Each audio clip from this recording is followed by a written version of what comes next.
Spring is officially in the air, and nothing screams spring quite like stepping out into the sun and finally exposing our pasty limbs for the first time in 6 months. Now, me, I do not tan. I burn, I then get flaky, and then I go right back to the beginning. Now, I do like self-tanner, big fan, when I can remember it, which is often not the case. However, over the years, I have perfected the most natural looking tan just using makeup, which I'm going to share with you today. It's super easy, it looks natural, and you can just wash it off at the end of the day. I'm going to walk you through exactly how to do it. Let's get into it. Before we even get into makeup, the very first step one is to hydrate your skin. This is the step most people skip, and then they wonder why their bronzer is looking muddy. Now, my little trick before I'm using a very bronzed look is to actually use a moisturizer that has a little bit of shimmer in it. You can kind of see here as I prep my skin that it is adding a nice little glowy sheen that is going to be a perfect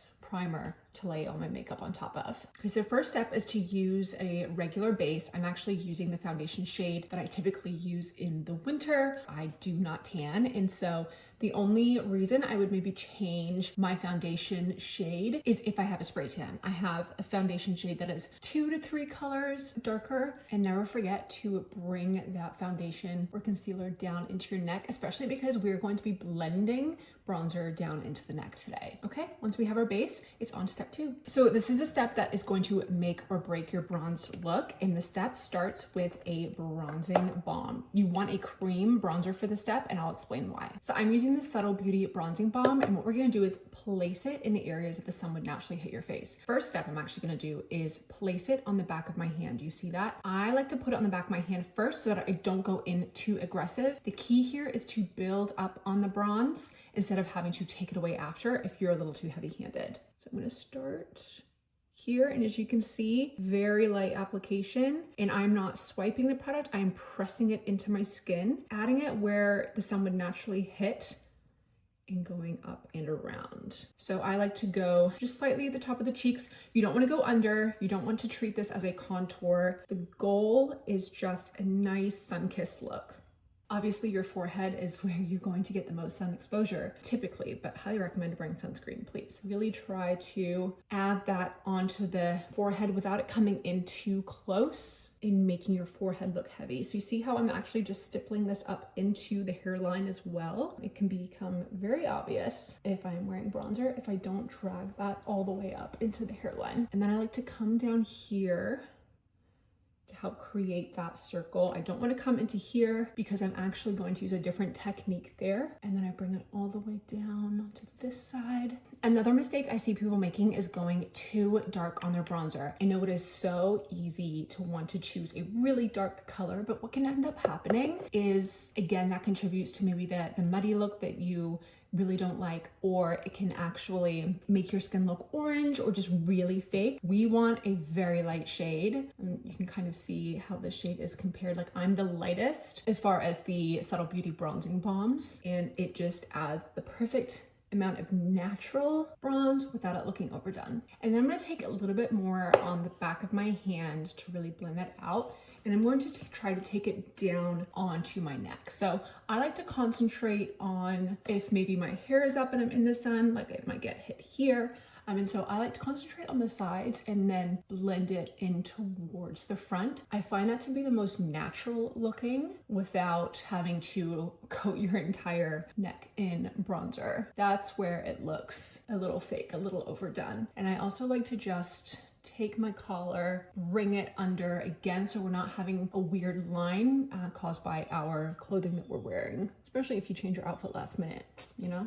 Okay, the next step is to add your blush. I'm gonna go in with the cream blush first, and I'm using Runway to Rose in the Subtle Beauty stack. I'm actually just gonna use that same brush, take it on the back of my hand again so that we're not going in too heavy, and then I'm going to just lightly tap this on top of where we added the bronzer. It's gonna deepen that bronzed effect, but also because there are reds in this color, it's going to look almost like you just walked out of the sun, like a little hint of that sunburn look without looking too crazy. Remember how I added the bronzer to the perimeter of my forehead? I'm actually gonna take the remaining blush and just dab that in the middle. Again, just so it can look like a very subtle, no pun intended, sunburned or sun-kissed look, I should say. And for continuity, I'm actually gonna take a little bit of that color on the top of my nose as well, because as we know, your nose is the most exposed in the sun whenever you're outside. But I'm not adding the, oh, did I overdo it? Yes, I did. Okay, so I did overdo it a little bit. I mean, she certainly looks sun-kissed, let me say, but if you overdo it, I just recommend going back in with either the foundation you were using or a little bit of concealer like I'm about to do here, and just go down the bridge of the nose. You see how that neutralizes it? Teensy bit on the sides. So we're still getting that sun-kissed effect without it looking like I got completely burned. Okay, and here is where the sandwich method comes in. So I'm actually gonna go into a powder bronzer now in the same shade. I'm using the powder bronzer in the Subtle Beauty stack, and I'm going to take a very delicate blush brush that I have right here. Actually, I'm just gonna quickly wipe off any pigment remaining from a blush so I don't look too red, just using the dry brush cleaner here. And then I'm going to tap into that bronzer. I'll tap a little bit out, and I'm gonna go back over where I applied that cream bronzer. So starting off strong, we are looking at the hairline, and what that's going to do is really lock it in so that that bronzer is not moving at all. This is really great if you are outside for the day. Maybe it's a little hotter than expected. It's just going to guarantee that none of your product is going to move. I tend to like to sandwich in general in the summer for that reason. In the winter, because I tend to have very dry skin, I'm not opposed to going cream only. I think it adds a really beautiful hydration into my skin. It makes me look really healthy and glowy. But sometimes in the sun, too much heat, that glow can turn into an oily mess. And so I do like to typically set with my powders in the summer, especially if I'm going to be outside. Now I'm going to take that same bronzer, powder bronzer,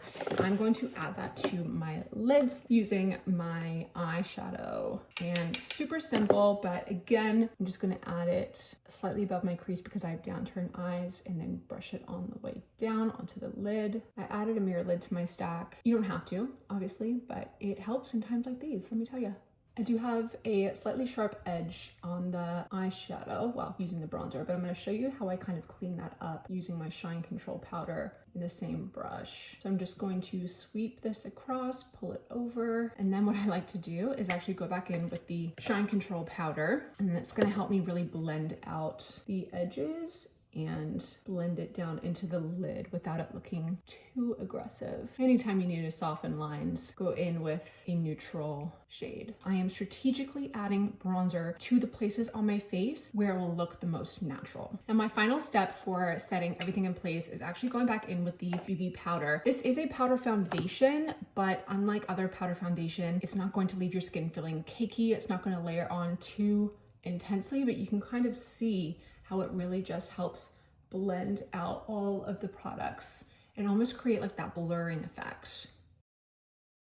You see how that BB powder got rid of any kind of harsh lines. The same way I use the Shine Control on my eyes, the BB powder helps eliminate any sharp lines down here and up here so that your makeup can look as natural as possible. I'm just gonna finish up the look with a very light mascara, and I'm gonna add a little bit of this lip and cheek and Runway to Rose to my lips. Pull it together. And just finishing off mascara. And that's it, 5 minutes, no damage, and no spray tan involved at all. If this helps you add a little warmth today without all the hassle, then go ahead and hit like and subscribe, and I'll see you next week. Happy stacking.